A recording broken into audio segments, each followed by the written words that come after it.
E hoje nós vamos falar sobre as tradições e a novidade do Evangelho. Vamos aprender um pouco sobre as tradições antigas e a novidade no Evangelho. Diz assim, Marcos 2, do 18 ao 22. Os discípulos de João e os fariseus estavam jejuando. Algumas pessoas vieram a Jesus e lhe perguntaram: por que os discípulos de João e os dos fariseus jejuam, mas os teus não? Jesus respondeu: como podem os convidados do noivo jejuar, enquanto este está com eles? Não podem, enquanto o têm consigo, mas virão dias, quando o noivo lhe será tirado, e nesse tempo jejuarão. Ninguém põe remendo de pano novo em roupa velha, pois o remendo forçará a roupa, tornando pior o rasgo. E ninguém põe vinho novo em vasilha de couro velha. Se o fizer, o vinho rebentará a vasilha, e tanto o vinho quanto a vasilha se estragarão. Ao contrário, põe-se vinho novo em vasilha de couro nova. Vamos orar mais uma vez ao Senhor. Pai, nós te agradecemos pela tua palavra. Te agradecemos por tudo que o Senhor já fez até aqui. Sabemos que é o Senhor quem conduz todas as coisas. Sabemos que é o Senhor quem conduz o culto. Sabemos que é o Senhor quem conduz a pregação e a entrega da tua palavra. Peço que o teu Espírito, Pai, abra as nossas mentes e corações, desnude dos nossos olhos aquilo que possa estar encoberto e que nós possamos compreender a mensagem simples e profunda do teu Evangelho. Nesse texto, que a tua graça seja conosco. Nós confiamos que o Senhor já está fazendo isso e abrimos os nossos corações para receber em nome de Jesus. Amém. Amém. Irmãos, eu me lembrei, quando eu estava lendo esse texto e refletindo nele durante algumas semanas, eu me lembrei que quando eu era criança, mas criança mesmo, talvez da idade dos meninos ali para baixo, toda vez eu fui criado, aprendendo, ouvindo e praticando algumas tradições, alguns costumes da família, ouvindo algumas coisas. E eu me lembro que toda vez que eu desobedecia, tanto a minha avó Lourdes, que é mãe da minha mãe, quanto a minha avó Sofia, que é mãe do meu pai, elas sempre vinham com uma maneira de educar mais ou menos assim. Quando eu desobedecia, a maneira clássica era: olha, não pode desobedecer, não pode fazer isso, porque Deus castiga. Essa era a primeira. Então, era um costume e tradição na criação nossa ouvir isso. E a outra era: olha, não pode desobedecer, não pode fazer isso. Sabe por quê? Porque senão o anjinho da guarda não vai guardar mais, não vai proteger mais. E a gente ficava com medo, porque nós sabíamos que Deus e era bom, e era poderoso, e nós sabíamos também, tínhamos a ideia de que Deus nos guardava de alguma forma, e quando éramos criança, achávamos que era por meio do anjinho da guarda. Então, ficávamos com medo. Então, assim, coisas desse tipo, costumes e tradições desse tipo, que nós sabemos que no final das contas elas não são verdadeiras, mas também eram feitas e faladas com toda boa intenção para ajudar na nossa educação, e nós entendemos isso.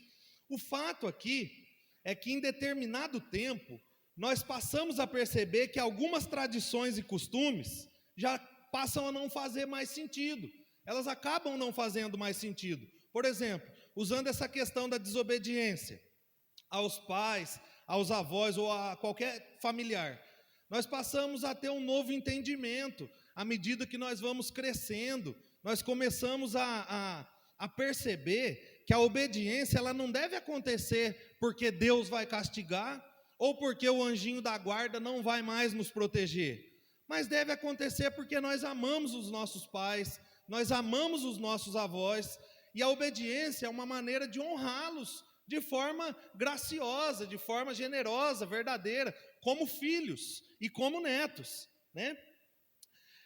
Então, o ato de obediência passa a ser um ato de honra e se torna prazeroso, mesmo sendo difícil obedecer em algumas situações, e todos nós sabemos quantas e quantas situações difíceis de obedecer nós já passamos com os nossos pais, avós e familiares responsáveis por nós.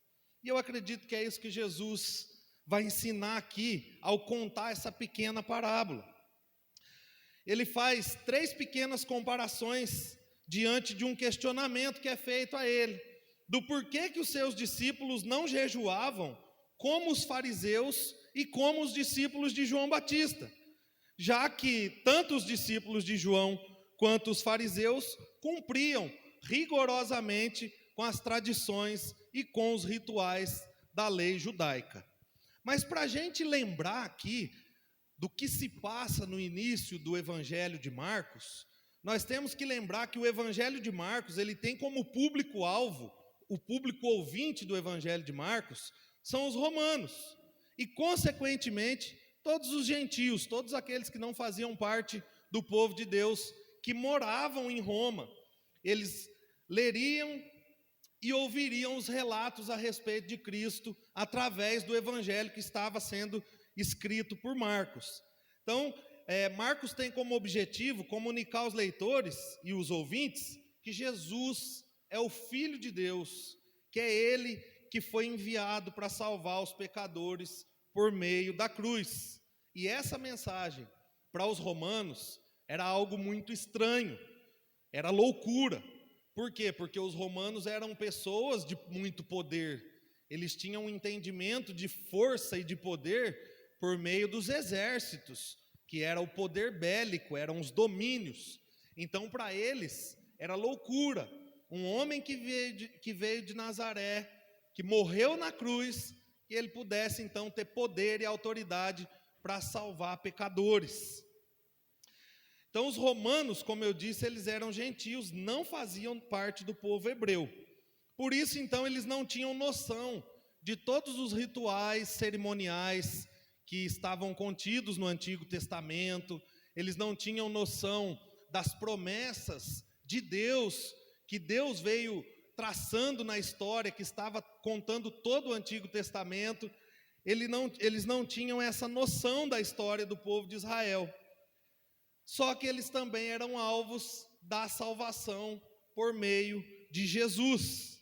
Então, os relatos acerca de Cristo vêm cheio de poder e autoridade para salvar também gentios, pessoas que não faziam parte do povo hebreu.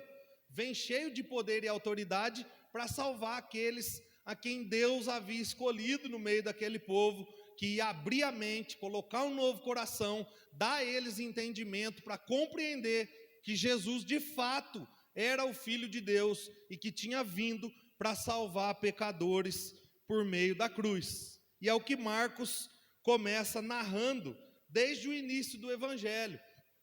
Dos versos 9 a 11 do capítulo 1, nós vemos o batismo de Jesus e com isso a legitimação de sua autoridade.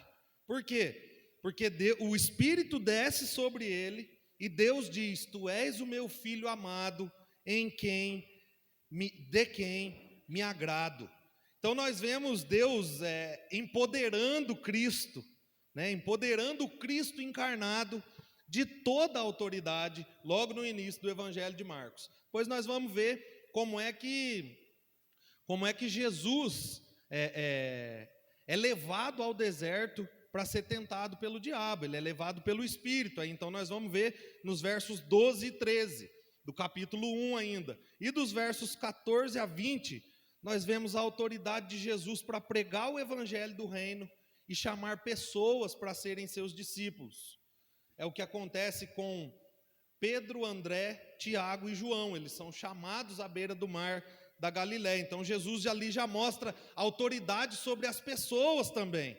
Depois disso, do verso 21 ao 45, nós vemos que Jesus começa uma peregrinação pela região da Galiléia e de Cafarnaum, mostrando a sua autoridade através do ensino, expelindo demônios, curando todo e qualquer tipo de enfermidade, ao ponto de que quando ele estava numa sinagoga ensinando, no verso 22 do capítulo 1, eles dizem assim, o verso diz assim: todos ficaram maravilhados com o seu ensino, porque eles ensinava como alguém que tem autoridade, e não como os mestres da lei.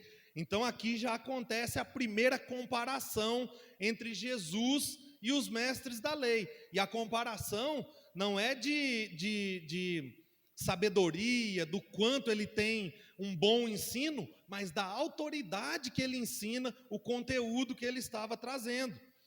E aí, após ele repreender um espírito imundo, o texto vai dizer que todos ficaram admirados, que perguntavam uns aos outros: o que é isto? Um novo ensino, e com autoridade. As notícias a seu respeito se espalharam rapidamente por toda a região da Galileia. Então, a partir daqui, no início do capítulo 1, a partir daqui, os mestres da lei e os fariseus passam a observar Jesus, o seu ensino e os seus feitos mais de perto. Por quê? Porque eles estavam com medo, porque Jesus estava chamando muita atenção do povo pelos seus feitos reais, pelas coisas reais que estavam acontecendo ali diante dos olhos de todos. Todos estavam testemunhando os grandes feitos de Jesus, e Jesus estava chamando a atenção de todo o povo daquela região. Mas as coisas ainda iam ficar mais sérias, e elas ficam mais sérias no início do capítulo 2, quando Jesus cura aquele paralítico que é descido, pelos seus amigos pelo telhado. Por que que ali o negócio fica mais sério? Porque os judeus, eles criam que Deus tinha poder para curar, e eles criam que Deus podia curar através de pessoas que crescem nele. Então, mesmo resistentes com Jesus, pela forma que Jesus estava curando enfermos ali, eles ainda estavam engolindo. Agora, ali no início do capítulo 2, o negócio fica sério, porque antes de curar, Jesus vai dizer que Jesus diz àquele paralítico, os seus pecados estão perdoados. Então ali o negócio fica sério. Por quê? Porque o ato de perdoar pecados, para os judeus, era algo exclusivo de Deus. E por isso, então, era inaceitável eles terem ouvido Jesus dizendo que estava perdoando os pecados daquele paralítico. Porque Jesus dizendo isso, Jesus estava insinuando, de forma bem simples, que ele mesmo era Deus. Então, o grande conflito gerado aqui é que os mestres da lei e os fariseus estavam acusando Jesus de blasfêmia. Porque se só Deus poderia perdoar pecados, Jesus, ao perdoar os pecados do paralítico, ele estava então dizendo que era Deus, o que para eles era uma blasfêmia e era um pecado digno de morte. Por isso, daqui para frente, todos os esforços dos judeus, dos fariseus, dos mestres da lei, foram dedicados a pegar Jesus em alguma fala ou em alguma atitude para poderem matá-lo especificamente. Então, em tudo que Jesus falava e fazia daqui em diante, os judeus encontravam um defeito. E é o que acontece logo depois que ele cura o paralítico. Logo depois que ele cura o paralítico, ele vai chamar quem? Levi, que é Mateus. Ele entra na casa de Mateus, ele vê Mateus lá, ele chama Mateus para segui-lo, ele entra na casa de Mateus. Mateus é cheio de alegria, cheio de gozo, porque foi encontrado pelo Senhor, dá um banquete, e os amigos de Mateus, quem era? Publicanos e pecadores. Ele chama todos para esse banquete, e todos vêm para esse banquete, e Jesus come e bebe com eles ali. E aí foi o primeiro motivo que os fariseus viram para acusar Jesus. Tanto que no versículo 16, eles chegam para os discípulos de Jesus e eles perguntam: por que ele come com publicanos e pecadores? E aí o próprio Jesus mesmo responde. O próprio Jesus responde: não são os que têm saúde que precisam de médico, mas sim os doentes. Eu não vim chamar justos, mas pecadores. Só que o coração dos judeus, dos fariseus, dos mestres da lei, estava tão endurecido que eles não conseguiam ver graça. Eles só viam defeitos naquilo que Jesus fazia. Eles continuavam presos nas tradições e eles não conseguiam enxergar a graça e a misericórdia de Deus ao enviar Cristo para chamar exclusivamente pecadores. E é aí que surge, logo depois disso, que surge a resposta à pergunta a respeito do jejum. E é nesse contexto que Jesus responde com a parábola que nós lemos, fazendo então essas 3 pequenas ilustrações que nós vamos observar aqui e tirar alguns princípios para a nossa vida. E eu quero começar observando aqui o verso 18, a pergunta dos discípulos de João e dos fariseus, que diz o seguinte: os discípulos de João e os fariseus estavam jejuando. Algumas pessoas vieram a Jesus e lhe perguntaram: por que os discípulos de João e os dos fariseus jejuam, mas os teus não? Então, quem eram os discípulos de João? Os discípulos de João eram aqueles que tinham acompanhado João Batista desde o início do seu ministério. Estavam com ele enquanto ele pregava, orava e jejuava no deserto da Judéia. Lá no deserto, quando João Batista ainda pregava arrependimento, um batismo de arrependimento para perdão de pecados, é lá, esses homens aqui estavam acompanhando João Batista desde aquele tempo que João proclamava a vinda do Messias, a vinda do Cristo enviado de Deus. Então eles aprenderam o quê? Que o jejum era parte da espiritualidade deles, fazia parte da espiritualidade de todos aqueles que criam em Deus. E provavelmente esses discípulos de João faziam o jejum da tradição judaica, que era os jejuns 2 vezes na semana. E Mateus capítulo 11, verso 18, vai dizer o seguinte, a respeito de João jejuar: pois veio João que jejua e não bebe vinho, e dizem, ele tem demônio. E veio o Filho do Homem comendo e bebendo, e dizem, aí está um comilão e beberrão, amigo de publicanos e pecadores. Então, os discípulos de João, eles aprenderam o jejum com João, que João seguia as tradições judaicas e também fazia parte das tradições o jejum. Já os fariseus eram um grupo extremista, eles eram extremamente legalistas, extremamente cumpridores de regras, extremamente cumpridores de rituais, extremamente cumpridores de leis morais que eles mesmos haviam inventado. Então, eles cumpriam tudo isso com um único propósito: ter uma aparência de serem mais espirituais que os outros. Todo mundo olhava para eles e falava: nossa, como eles são espirituais, como eles cumprem as tradições, como eles cumprem as leis. Nossa, os jejuns, os dias de oração, eles cumprem todos eles. Então,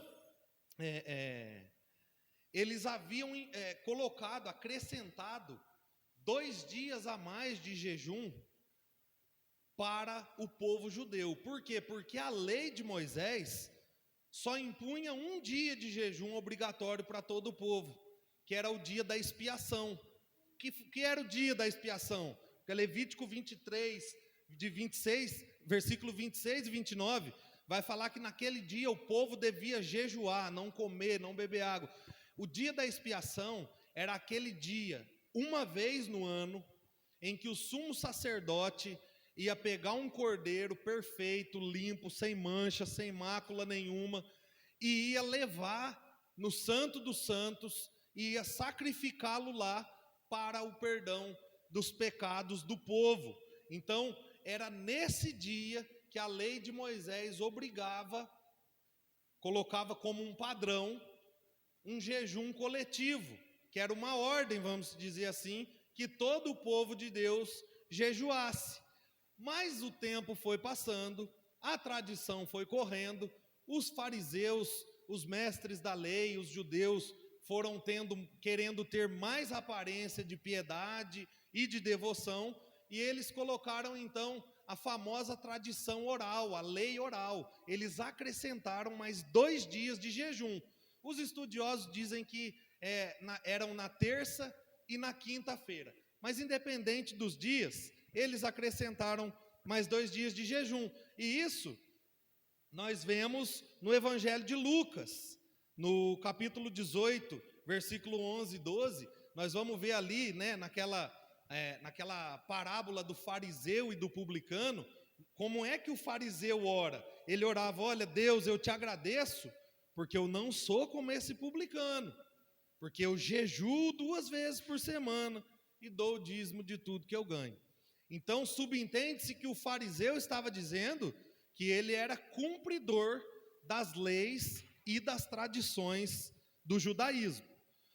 O Antigo Testamento, ele vai colocar, aliás, nós vamos ver no Antigo Testamento alguns atos e momentos específicos em que jejuns aconteciam. E eram momentos pontuais da história. Por exemplo, nas guerras, nos lutos de guerra, nas calamidades, nas pestes e doenças, ou em momentos de quebrantamento para que o povo pudesse buscar a Deus. Aconteciam jejuns. O fato de nós termos o relato disso no Antigo Testamento não nos permite colocar isso como uma regra. Eram momentos em que o povo entendia que eles deveriam buscar a Deus e que para isso eles praticariam o ato do jejum, e aí então eles praticavam. E aí, como eu disse, no decorrer dos anos, os judeus foram acrescentando. A questão é que a pergunta que foi feita para Jesus: por que você e os seus discípulos não jejuam, e os discípulos de João e os fariseus jejuam? Ela estava insinuando que a vida de devoção de Jesus, sendo um mestre, sendo um rabino, e dos seus discípulos, era uma farsa. Que eles eram uma farsa. Era mais uma seita que se levantava para tentar embaraçar o povo, mas que na verdade já não estavam nem cumprindo as tradições. Eles estavam insinuando que Jesus e os discípulos eram falsos espirituais e possivelmente que Jesus era um falso mestre, que Jesus era um falso rabino. E diante dessa pergunta completamente maliciosa, Jesus ainda respondeu eles. É isso que me chama a atenção. Uma pergunta maliciosa, uma pergunta maldosa, mas Jesus ainda respondeu eles. E eu acredito que por pelo menos 2 motivos. Primeiro, por conhecer a dureza do coração dos fariseus. Jesus sabia que o coração daqueles homens era duro por causa do pecado, por causa da obediência e por causa das tradições. E segundo, para preservar o coração dos discípulos de João e para preservar o coração dos seus próprios discípulos que estavam com ele ali. Eu acredito que os discípulos de João estavam nessa com os fariseus, não dando a entender que Jesus era um falso mestre, mas querendo de fato saber o motivo, porque todo mundo jejuava. Então eles foram inflamados possivelmente pelos fariseus. E aí então nós vemos a resposta de Jesus, e eu vou ler os versos 19 e 20, que diz: como podem os convidados do noivo jejuar enquanto este está com eles? Não podem, enquanto o tem consigo. Mas virão dias, quando o noivo lhe será tirado, e nesse tempo jejuarão. Aqui Jesus inicia essa parábola fazendo a primeira ilustração. E a sua primeira ilustração, a sua primeira comparação, começa com um banquete de casamento. E as festas de casamento naquele tempo eram festas longas, duradouras, duravam uma semana, eram preparadas para os convidados do noivo com muita comida, muita bebida, muita música, muita dança, muita alegria. Então eram festas de fato que celebradas com muita alegria, tanto pelo noivo e seus familiares, quanto por todos os seus convidados, e festas muito duradouras. Então, Jesus leva eles a pensar. Imagina, Jesus fala assim, olha, imaginem se os convidados do noivo, no meio de uma semana de festa, com comida, bebida, com música, dança e muita alegria, imaginem se os convidados do noivo resolvem jejuar e se lamentar durante a festa de casamento. Imaginem só, é como se Jesus estivesse dizendo isso, né? Pensem comigo, imaginem se os convidados resolvem, no meio da festa, no segundo ou terceiro dia de festa, começar um jejum de lamento ali. Como é que isso ficaria? Então, a conclusão de Jesus é que isso não poderia acontecer, porque o noivo estava entre os convidados, e a alegria pela presença do noivo deveria permanecer enquanto ele estivesse lá no meio deles. Seria, no mínimo, inadequado e inoportuno jejuar diante da presença do noivo. E era o que os fariseus e os discípulos de João estavam fazendo. Eles estavam se lamentando, mas o noivo estava ali com eles. O próprio Jesus estava ali com eles. E eles ainda estavam ali, lamentando, jejuando, porque o início do texto vai dizer: os discípulos de João e os fariseus jejuavam, estavam jejuando. Então, Jesus comparou a sua presença neste mundo com uma festa de casamento. E o Antigo Testamento sempre tratou Deus como noivo e o povo de Israel como a noiva de Deus. E nós vemos em alguns textos, como em, acho que Oséias, Ezequiel, quando o povo de Deus começa a se corromper, Deus fala especificamente de uma traição que estava acontecendo entre a noiva, que era o povo de Deus, e o noivo, que era o próprio Deus. O noivo, o Cristo, o Filho de Deus, havia chegado entre eles e inaugurado o seu reino. Jesus então está dizendo que a celebração, a festa, a alegria deveria estar acontecendo, porque o próprio noivo estava entre eles agora. Então, naquele tempo, não era tempo de lamento, não era tempo de tristeza, era tempo de alegria e grande festa. E o público que estava ouvindo aqui, que eram os discípulos de João e os fariseus, eles entendiam bem o que Jesus estava falando, porque era costume deles participar de festas desse tipo. Mas a questão é que Jesus aqui não descartou ou foi contra a prática do jejum.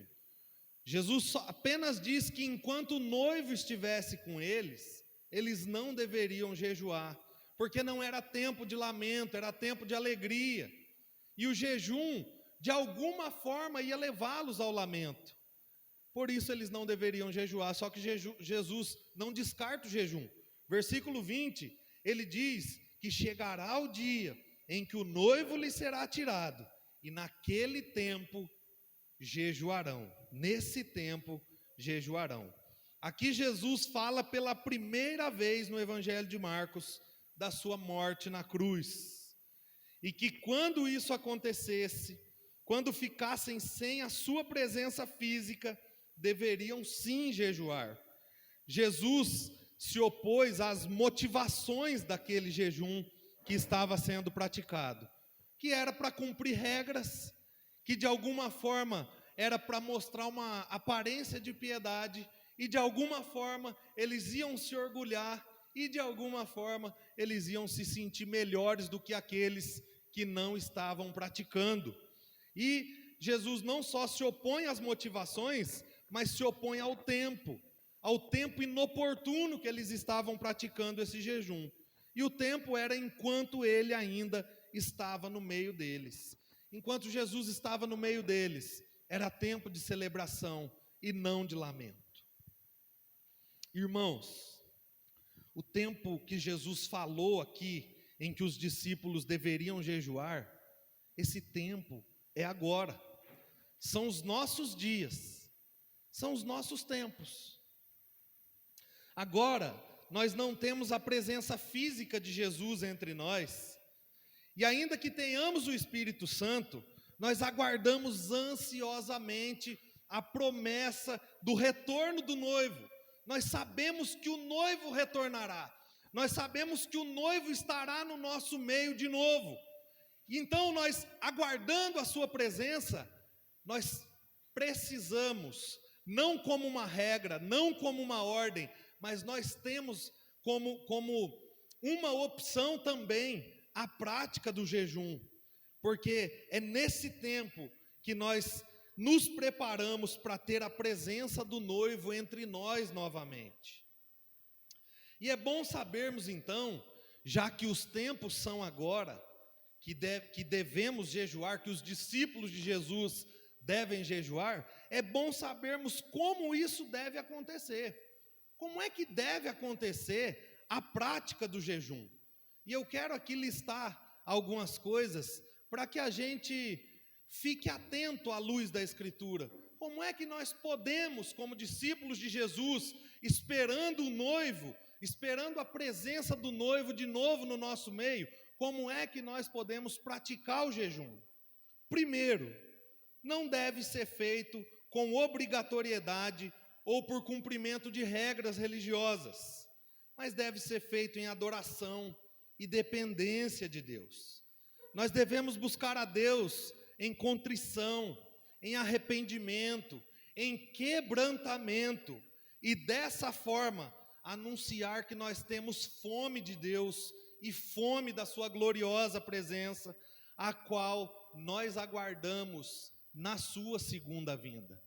Nós não precisamos praticar o jejum como um cumprimento de regra ou como algo obrigatório imposto, mas como adoração e como dependência, anunciando através da prática do nosso jejum que a nossa fome de fato é de Deus, é da presença de Deus, e que nós aguardamos essa presença, ansiosos, porque temos certeza que ela vai acontecer na segunda vinda de Cristo. Dessa forma nós anunciamos: Maranata, ora vem Senhor Jesus. Por meio do nosso jejum, por meio dessa prática, em adoração e dependência, nós anunciamos não só fome de Deus, mas anunciamos que Ele estará presente no nosso meio de novo.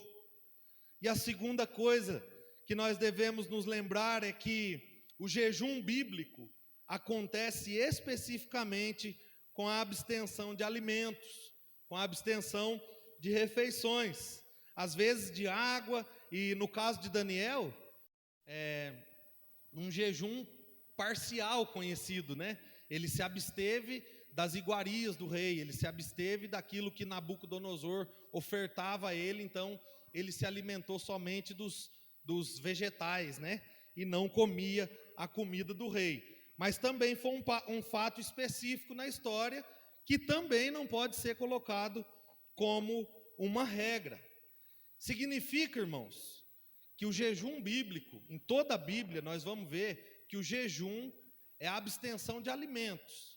Então, o que isso quer dizer para nós? Que se abster de outras coisas, como às vezes nós já ouvimos ou já fizemos, e também estamos acostumados às vezes a fazer, como celular, televisão, rede social, ou chocolate, alguma outra coisa, ainda que seja bom para o nosso corpo, para a nossa saúde e consequentemente para a nossa vida espiritual, não se enquadra no jejum bíblico, porque o jejum bíblico é a abstenção de alimento. Terceira coisa que nós devemos nos lembrar é que todo jejum deve ser acompanhado de momentos de oração e leitura da palavra. Todo jejum do Antigo Testamento, os jejuns que vemos, eram jejuns acompanhados de oração, oração de contrição, arrependimento, quebrantamento. Então, todo jejum deve ser acompanhado de oração e de leitura da palavra. Significa dizer que não importa se nós vamos jejuar 20 horas, 10 horas, 15 horas ou 2, 3 horas. Importa que o tempo que estivermos jejuando, dedicados ao Senhor a isso, que nós façamos com períodos de oração e períodos de leitura da Bíblia. Porque jejum sem oração e leitura da Bíblia, ou ele vai nos fazer passar fome, ou ele vai fazer parte de uma dieta do nosso corpo, mas não vai fazer parte de um alimento espiritual para as nossas almas. Por quê? Porque no jejum, nós anunciamos que nós estamos nos abstendo de algo essencial para as nossas vidas, que é o alimento, mas que estamos buscando algo indispensável para nós, que é a presença gloriosa do nosso Deus. Nós anunciamos que estamos nos abstendo de algo que é muito importante para nós, mas com um único propósito: buscarmos algo que é muito mais importante, não só muito mais importante, mas indispensável para nós, que é a presença de Deus. Como diz o pastor e teólogo John Piper, ele diz que no jejum nós anunciamos que a nossa maior fome não é física, é espiritual. Não é fome de comida, é fome de Deus. É isso que nós precisamos ter em mente quando praticarmos um jejum. A quarta coisa que nós devemos nos lembrar é que jejum não é barganha com Deus, é adoração e dependência, não é troca. Nós não fazemos jejum para trocar nada com Deus, nós não fazemos jejum para conquistar nada de Deus, nós não fazemos jejum para chamar a atenção de Deus, mas nós jejuamos tão somente para estarmos na presença gloriosa do Deus vivo. Ele é vivo, Ele está no nosso meio, Ele está em nós, Ele age em nós, através de nós. É por isso que nós jejuamos, não é uma barganha com Deus. E quinta razão, e para mim a principal razão de tudo, nós jejuamos para nos achegarmos a Deus, porque um dia nos separamos dele por causa do pecado. Nós só jejuamos porque precisamos nos achegar a Deus, mas nós só precisamos nos achegar a Deus porque um dia fomos separados de Deus por causa do pecado. O pecado inicial de Adão e Eva fez o serviço de nos separar completamente de Deus. Nós não tínhamos mais condições de nos achegarmos a Deus, mas por causa da graça, Deus enviou seu Filho para nos aproximar novamente dele, morrendo em nosso lugar na cruz do Calvário, pagando a nossa dívida do pecado. Então, porque Cristo veio, venceu a morte e o pecado, e nos prometeu que viria novamente, é que nós podemos jejuar para aguardar a sua presença de novo. Louvado seja Deus por isso, irmãos. Um povo que estava separado, não tinha como se achegar a Deus. Aí Deus envia seu Filho, Ele morre, paga os nossos pecados, nos aproxima dele de novo, vai governar para voltar de novo e nos buscar, e promete que vai voltar. E aí então nós podemos nos preparar, nos aproximando dele cada vez mais, e também por meio da prática do jejum. E se temos praticado o jejum de outra forma, agora nós podemos fazê-lo como a Bíblia nos ensina. Todos nós, eu acredito, já devem ter praticado algum tipo de jejum meio que estranho. Mas agora nós temos a oportunidade de aprender e de fazê-lo como a Bíblia nos ensina. Isso é um privilégio, é uma alegria também, que nos priva do erro e nos leva a andarmos sem fardos pesados nas costas. Mas se nós não temos praticado o jejum de forma alguma, agora nós temos a oportunidade de praticá-lo, não só de forma correta, mas com a motivação correta. Talvez, irmãos, esteja faltando para nós lembrarmos as nossas almas que a nossa maior necessidade não é comida, é Deus. E nós anunciamos isso, nós sacudimos as nossas almas para dizer para as nossas almas que nós necessitamos de Deus acima de tudo, nós podemos fazer isso por meio do jejum. Isso acontece através do jejum, quando é feito de forma correta e com a motivação correta. Depois disso, Jesus faz mais duas ilustrações na parábola: o remendo novo e o vinho novo. Ninguém põe remendo de... Verso 21 e 22.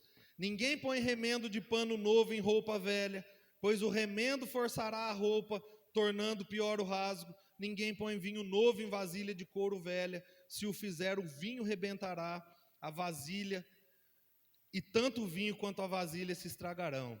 Ao contrário, põe-se vinho novo em vasilha de couro nova.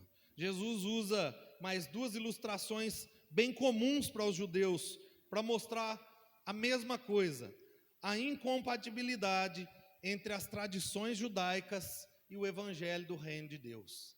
Era incompatível essas duas coisas. Tradições judaicas e o evangelho do reino são coisas completamente opostas, não tem compatibilidade nenhuma.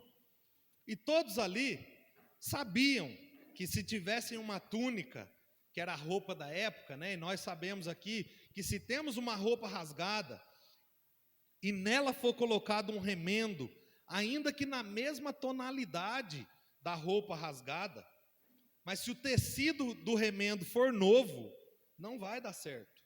Na primeira lavagem, o remendo novo vai dar aquela encolhida, vai forçar a costura do remendo e não vai demorar muito para que o rasgo fique ainda maior. A roupa velha vai ser rasgada ainda mais e aumentar o vazio, o espaço daquela roupa. E da mesma forma, Jesus então mostra que se o vinho novo fosse colocado numa vasilha de couro, algumas traduções vão dizer odre, né? Mas é aqueles cantis de couro. Se o vinho novo for colocado numa vasilha de couro velha, vai estragar tanto o vinho quanto a vasilha de couro. Por quê? Porque os vinhos eram colocados para fermentar em vasilhas de couro, mas só poderiam ser usados uma vez. Ou seja, a vasilha só ia servir para aquele vinho específico que foi colocado uma vez lá. Uma vez fermentado, o vinho ia ser utilizado, mas a vasilha não poderia ser utilizada mais. Por quê? Porque ao fermentar, o vinho fazia uma pressão contra a vasilha de couro. E aí, como a vasilha de couro era nova, na primeira vez ela ia dar o máximo da sua elasticidade, ela ia esticar o máximo e depois ia endurecer. Se colocasse um vinho novo naquela vasilha que já foi usada uma vez, a hora que o vinho desse a pressão da fermentação, ela ia se romper, ela ia rachar no meio. E aí então, tanto o vinho quanto a vasilha iam se perder. Jesus está dizendo aqui que ele é o remendo e o vinho novo.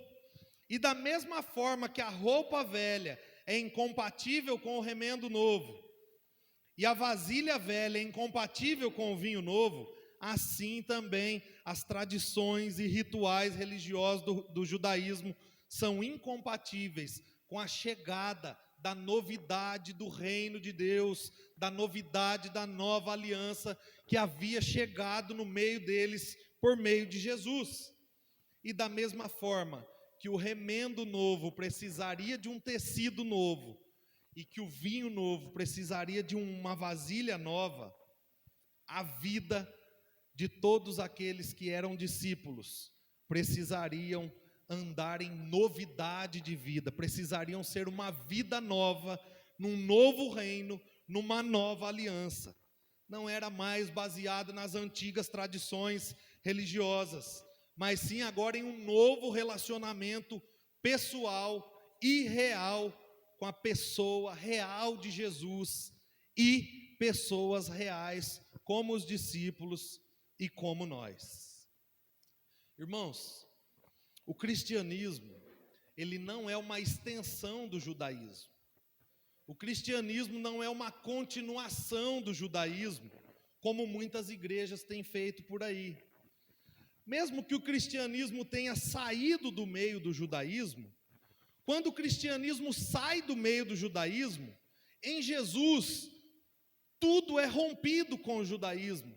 Não há ligação nenhuma mais. Há uma ruptura com as tradições judaicas, há uma ruptura com os rituais judaicos, há uma ruptura com tudo aquilo que aprisionava o povo no decorrer da caminhada.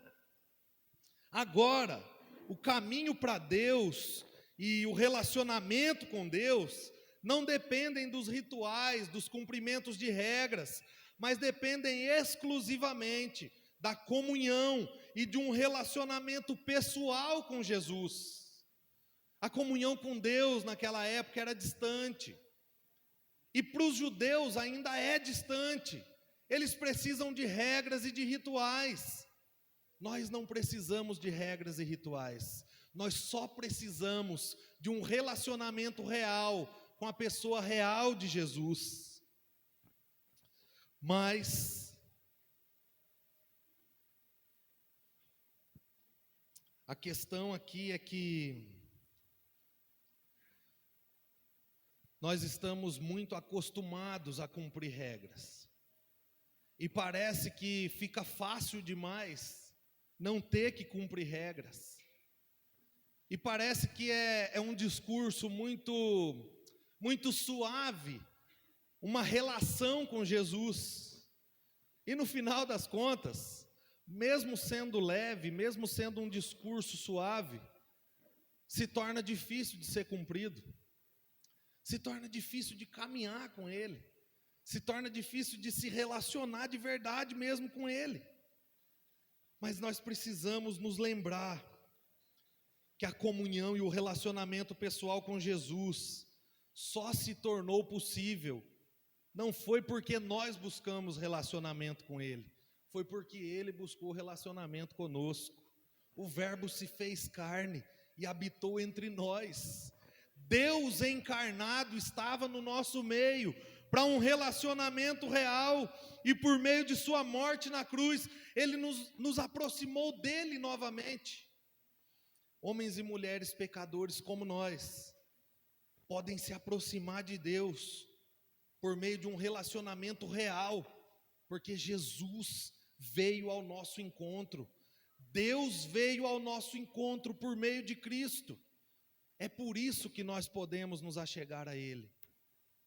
Nós não podemos misturar a liberdade que temos em Jesus e no seu reino com as tradições da lei de Moisés, como muitas igrejas têm feito ainda hoje.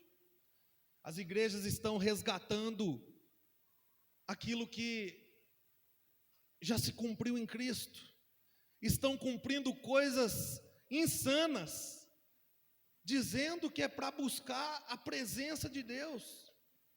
Mas nós temos a palavra de Deus que nos norteia, que nos orienta em como nos relacionar com Deus, em como nos aproximarmos dEle, e isso acontece por Cristo.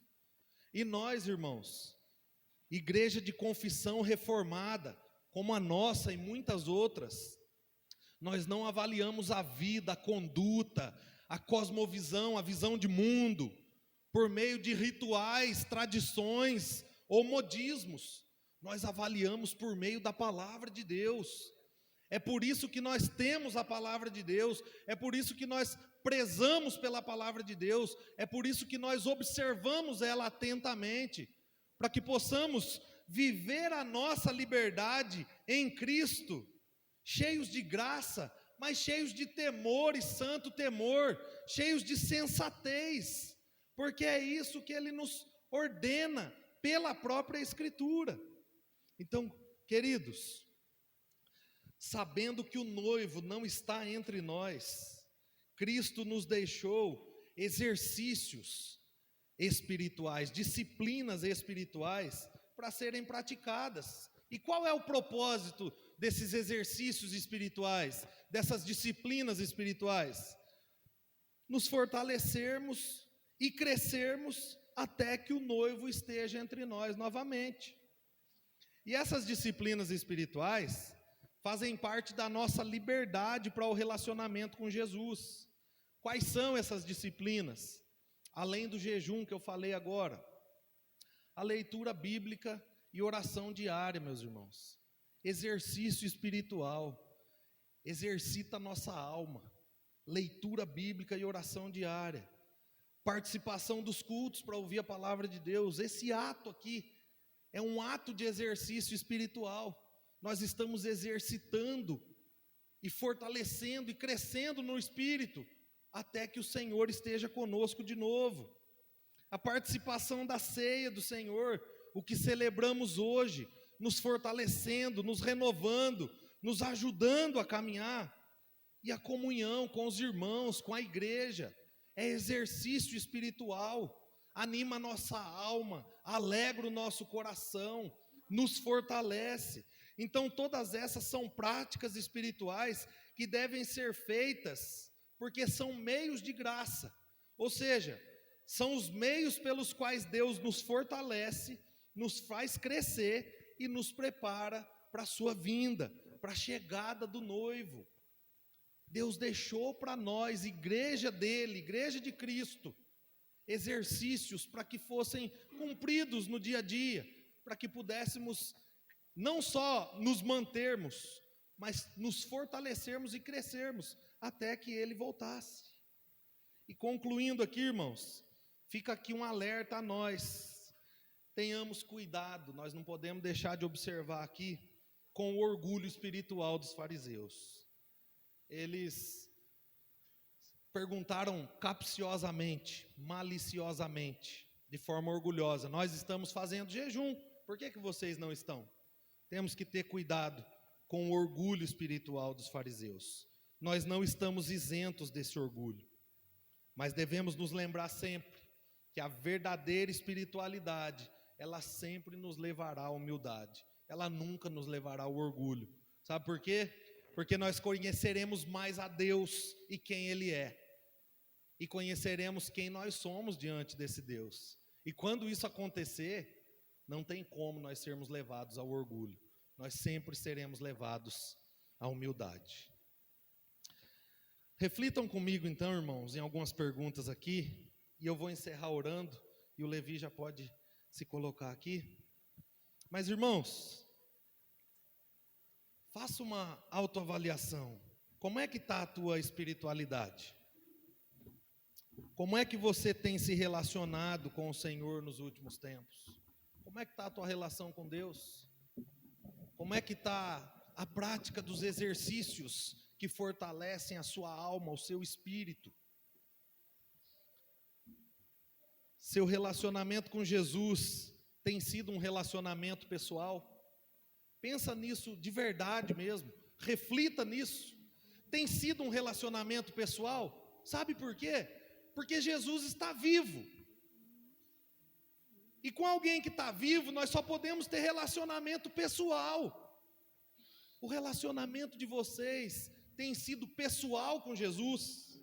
Ou talvez você esteja vivendo um cristianismo pesado, de normas e regras, e está cada vez mais difícil, mais penoso caminhar na vida cristã. Se é esse o seu caso, meu irmão, minha irmã, lembre-se que a vida no reino de Deus, ela não se caracteriza pelos esforços pessoais, ela se caracteriza por um relacionamento pessoal de alegria e gozo na pessoa de Jesus, mesmo que ainda estejamos aguardando a sua volta no meio de um mundo caído, em situações difíceis da vida. É possível viver gozo e alegria e espiritualidade sadia nos dias de hoje. Aleluia. Que Deus renove o nosso ânimo espiritual e dê a cada um de nós força, nos faça experimentar do vinho novo, do remendo novo, trazendo a nós um novo desejo de um novo relacionamento pessoal com Jesus, porque é isso, é uma vida real, entre pessoas reais e um Jesus real, que está vivo e reina para sempre. Amém. Oremos. Deus, obrigado por tua palavra, obrigado por tua graça, obrigado, Deus, porque talvez nós estamos como os discípulos de João e os fariseus.